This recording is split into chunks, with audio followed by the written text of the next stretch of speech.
إن الحمد لله نحمده ونستعينه ونستغفره ونعوذ بالله من شرور أنفسنا ومن سيئات أعمالنا من يهده الله فهو المهتد ومن يضلله فلن تجد له وليا مرشدا وأشهد أن لا إله إلا الله وحده لا شريك له وأشهد أن محمدا عبده ورسوله صلى الله عليه وعلى آله وأصحابه ومن اتبعه.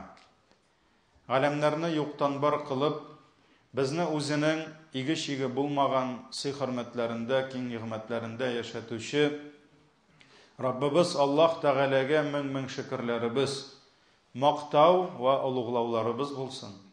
Җирләргә дә, күкләргә дә Аллаһның рәхмәте булып килгән, безгә шушы хак динебезне өйрәткән, сөекле пәйгамбәребезгә күңел түрләребездән чыккан дугаларыбыз Аллаһ Тәгаләнең сәламе һәм салаваты булсын.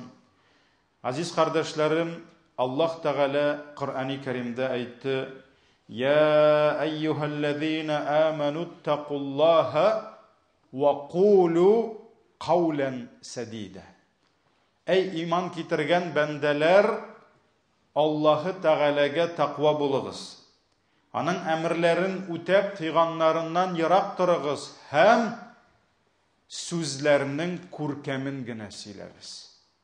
Күркәм сүзләр сөйләгез. Хәерле сүзләр сөйләгез диде Әхзаб сүрәсенең 70-нче аятында. Шуннан да Аллаһы Тәгаләгә иман китергән, Аллаһыга тақва булган бәндәнең теленнән, авызыннан хәерле сүзләр генә чыгарга тиеш. Һәм аның калбендә булган иманы аны хәерсез булган, ямсыз булган, кабахат булган, шакшы булган сүзләрдән сакларга тиеш. Аллаһ Тәгалә Хуҗурат сүрәсенең 12-нче аятында әйтә: «Я айюхаллазина аману җтанибу кафиран миназ-зан». Эй иман китергән бәндәләр, зан кылу, ягъни кеше турында нигезсез, дәлилсез рәвештә начар уйлаулардан, гоманлаулардан, предположениялардан сакланыгыз ди. Инна бa'да-занни ифмди, чөнки кайбер сезнең нигезсез кеше турында начар уйлауларыгыз, зан кылуларыгыз ул гынахтыр ди. Вала таҗассасу, бер-берегезнең артыннан бер-берегезне күзәтеп, аның кимчелекләрен тикшереп йөрмәгез ди. Вала ягтаб бa'дукум бa'да, һәм бер-берегезнең артында аның гаипләрен сөйләмәгез ди. Ягъни бер-берегезнең гайбәтен сөйләмәгез ди. Аюхиббу ахадукум ан я'кула лахма ахиhi майтан факарихтумух. Әгәр дә каршыгызда бер кардәшегез үлеп ятса, шул үлгән мәйет булган кешенең итен ашыйсыгыз килерме ди? Үлгән кешенең итен ашыйсыгыз килерме ди? Факарихтумух ди. Юк ди. Сез бит моннан җирәнәсез ди. Ваттақуллаһ, Аллаһы Тәгаләгә тақва булыгыз. Инналлаһа тәввабур рахим. Дөрестлектә Аллаһ гынах кылып тәүбә итүчеләрне кабул итүче һәм рахимледер ди. Бу Хуҗурат сүрәсенең 12-нче аяты.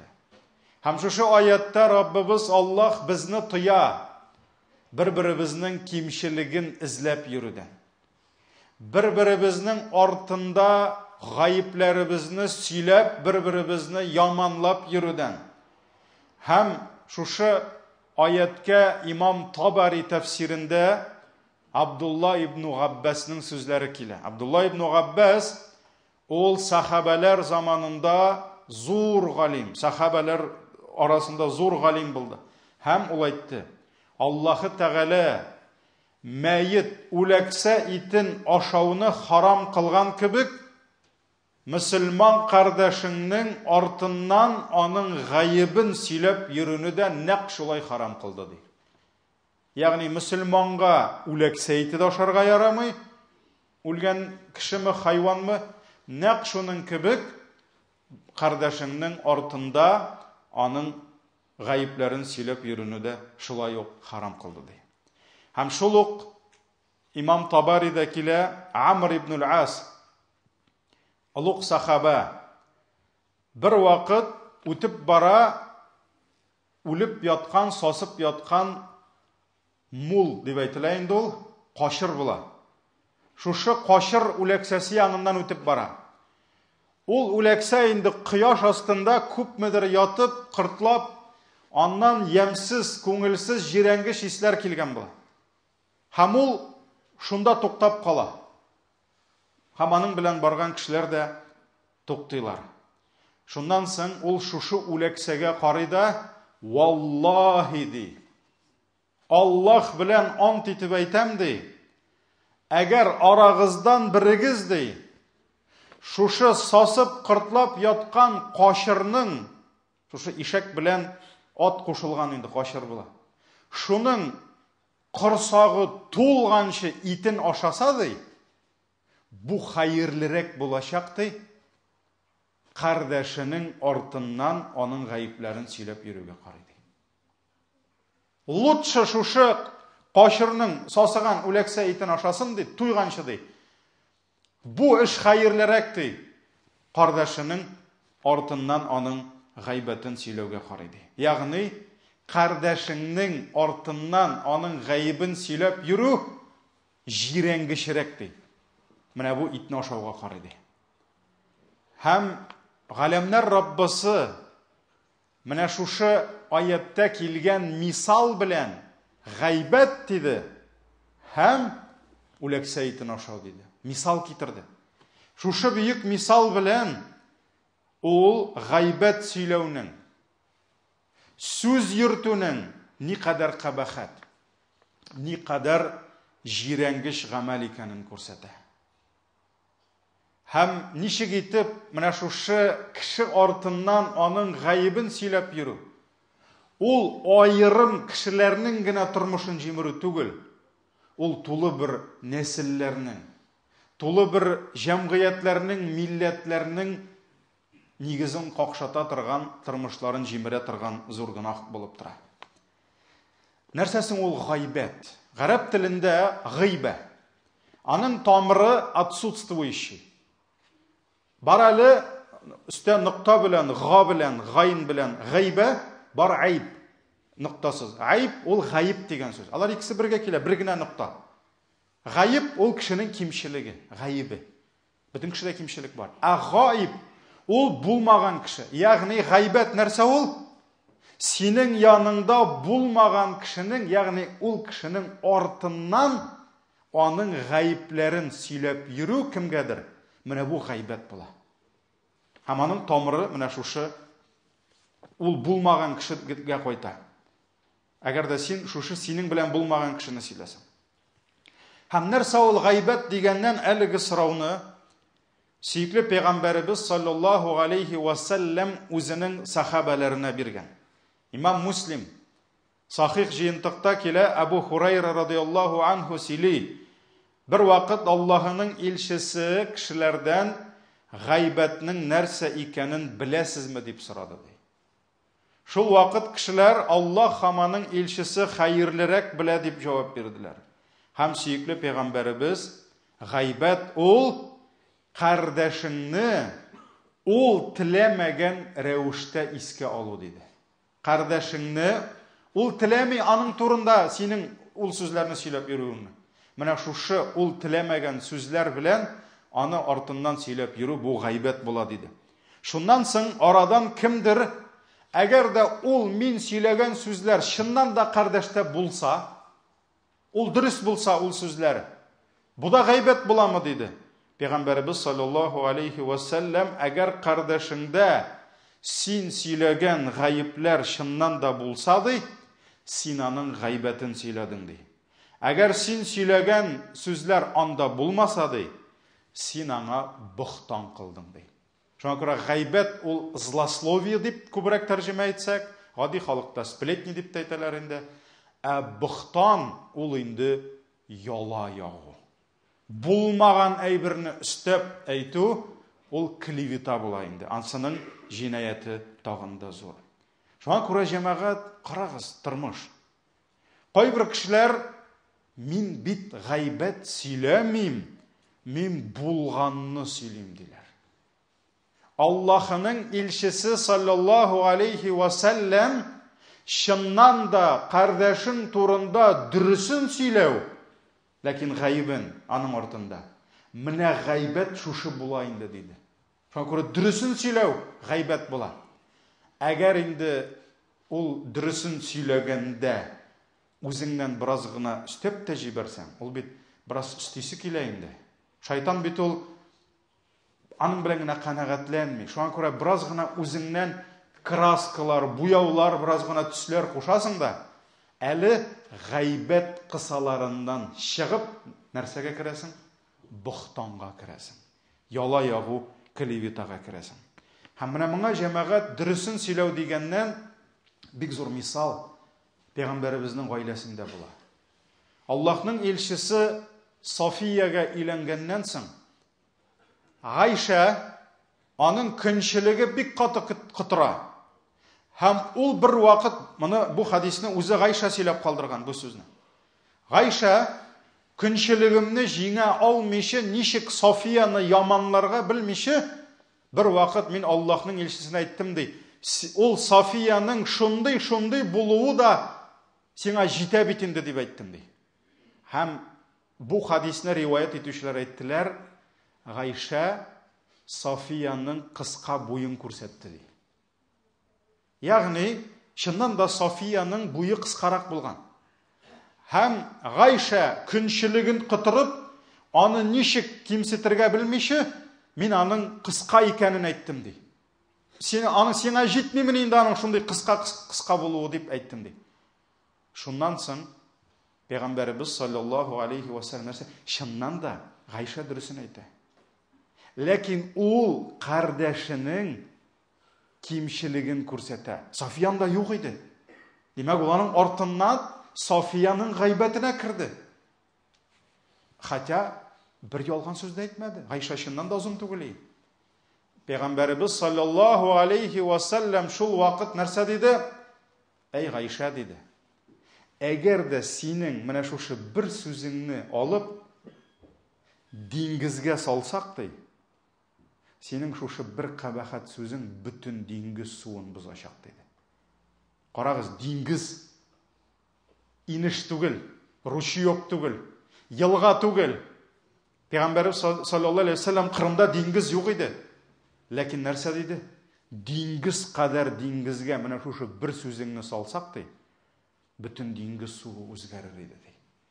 Ни кадәр агулы, ни кадәр токсичный булырга мөмкин адәм баласының авызыннан чыккан сүз.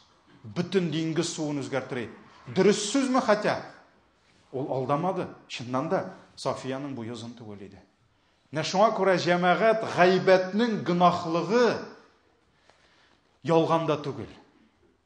Гайбәтнең гынахасы нәрсәдә? Син кешенең исеменә тиясең. Син кешенең дәрәҗәсенә тиясең. Һәм кешенең исемен, дәрәҗәсен таплап, төшереп, син менә шушы зур харам эшкә керәсең, аның гынахасы шунда. Һәм җәмәгать шунысы аяныч. Менә еш кына мин үзем күзәтәм, ихтибар итәм, үземнең наблюденияларым. Бер кеше, бер кардәшебез ни кадәрдер бер кимчелек кыла. Аның кимчелеге бар чыннан да. Нәрсәдер әйткән ул, нәрсәдер эшләгән ул, нәрсәнедер эшләмәгән ул, аның кимчелеге бар. Икенче бер кардәш, өченче, дүртенче кардәш белән җыелып, аның шушы менә моның кадәр кимчелеген сөйли башлыйлар. Һәм сөйли, Бу кардәшләр, әгәр дә бу шушы кимчелеге белән менә моның кадәр кимчелек кылган булса, тегеләр инде 10 тапкырга күбрәк гөнаһка керәләр. Ягъни моның мизандагы гөнаһасына карый, аның бар кимчелеге. Ләкин шушы кимчелек шул кадәр таралды, булар 10 тапкыр гөнаһка кирделәр күбрәк. Моның кимчелеге. Моның кимчелеге бер бәләкәй генә булып калды. Алар аны аңламыйлар. Алар һаман теге кимчелекле диләр. Хәтта буларның кимчелеге 10 тапкыр. Тегесе ит кадәр зыян китерсә, булар от кадәр кимчелеккә кирделәр. Үзләре шуны аңламыйча, һаман шуны сөйләүне, таратуны дәвам итәләр. Менә бу шайтанның мәкерлеге. Шайтанның мәкерлеге җәмәгать кеше шуңа алдана. Һәм гайбәт. Кеше исеменә кул сузу, тел-теш тидерүнең бәләсе гайбәтченең башына ахирәткә кадәр бу дөньяда алдан кайта. Бар шундый гөнаһлар, ул гөнаһлар турында аерым хәдисләр килә, аларның кайтавазы, эхысы. Ахирәттә, кыямәттә генә түгел, бу дөньяда тизрәк кайта. Менә бу гайбәт шуларның берсе. Пәйгамбәрбез Абу Дауд риваятында килә, саллаллаху алейхи ва саллям әйткән: "Эй, телләре белән иман китереп, йөрәкләрендә имансыз булганнар" ди. Менә күз алдыгызга китерегез әле, Пәйгамбәрбез саллаллаху алейхи ва саллям нинди мәрхәмәтле кеше. Ничек итеп ул кешеләр белән ягымлы итеп сөйләшә иде. Ничек итеп мәчеткә кирип, йомышын үтәгән бәдәви белән сөйләште. Ничек итеп зина кылыйм әле дип килгән яшь егетне утыртып аңа насихат бирде, вагаз сөйләде. Менә монда Пәйгамбәр саллаллаху алейхи ва саллям әйтә: "Эй, телләре белән иман китереп тора, йөрәкләрендә имансыз кешеләр" диде. Демәк, Пәйгамбәрбез саллаллаху алейхи ва саллям хәзер әйтәсе сүзе аның бик каты. Һәм ул бүтән кешеләрне үзенә җәлеп итте. Кем ул? Кем? Иманы телендә бар, йөрәгендә юк. Шуннан соң Пәйгамбәрбез дәвам итте: "Мөселманнарның артында гаипләрен сөйләп йөрмәгез" ди. Аларның гаурәтләрен, гаурәт дип әйтте, чөнки кешенең тәнендә гаурәт булган кебек оят җирләре бар. Әлхәмдүлилләh, без уялабыз ул җирләрне күрсәтергә. Кайберәүләр инде уялмыйлар да. Менә шушы кешенең әдәбендә, тәрбиясендә, тормышында оят җирләр бар, кимчелекләре бар. Бүтәнебездә дә бар ул. Тәнебездә булган кебек. Пәйгамбәр саллаллаху алейхи ва саллям әйтте: "Кешеләрнең гаурәтләрен күзәтеп йөрмәгез" ди. Гаурәтләрен эзләп йөрмәгез ди. Кем мөселманнарның гаурәтләрен эзләнеп, тикшереп йөрсә ди, Аллаһ аның гаурәтләрен эзли башлаячак ди. Кемнең гаурәтен Аллаһ тикшерә башласа ди, өеннән чыкмыйча гына утырса да хурлыкка калачак ди. Өеннән чыкмыйча бер каяда утырса да барыбер хурлыкка калачак ди. Бу хадис Абу Дауд риваятында килә. Һәм менә бу хадистән без аңлыйбыз нәрсәне? Беренчесе, иманы телендә булып, әмма йөрәгендә булмаган кем ул? Ул мунафиq. Ул икейөзле, ул лицемер. Пәйгамбәрбез саллаллаху алейхи ва саллям икейөзле кешеләр мөселманнарның гаипләрен тикшереп, мөселманнарның гаипләрен таратып йөриләр дип безгә аңлатты. Шуңа күрә Алла сакласын, гайбәтче аның йөрәгендә проблема бар. Аның иманында, ихласлыгында проблема бар. Шуңа күрә ул гайбәттән тыела алмый. Икенчесе, нәрсә чәчсәң, шуны урасың. Әгәр дә син кешенең гаибен тикшерүгә тотынсаң, с кем будешь иметь дело? Аллаһы Тәгалә сиңа тотыначак. Әгәр дә сиңа Аллаһы Тәгалә тотына икән, гаипләреңне фош итәргә, бер кая чыкмыйча, юрган астында өеңдә генә ятсаң да, синең хурлыгың, синең гаипләрең таралачак бөтен җиргә. Чөнки синең гаипләреңә кем тотынды? Аллаһы Тәгалә үзе тотынды. Шуңа күрә bir мөселман шайтан вәсвәсәсенә бирелеп, икенче bir мөселманның гаебенә тотынса, һәм шуны фаш итә башласа, ул вызов ясады кемгә? Аллаһы Тәгаләгә. Һәм ул Аллаһ белән эш итәчәк. Һәм Аллаһ аның гаепләрен шундый итеп чыгарачак. Алла сакласын, өеннән чыкмыйча ятса да, Аллаһ Тәгаләне хурлыкка төшерәчәк диде. Һәм үзеңнең хурлыкка төшәсең килмәсә, кирмә кешен сөйләүгә, тимә кешенең исеменә.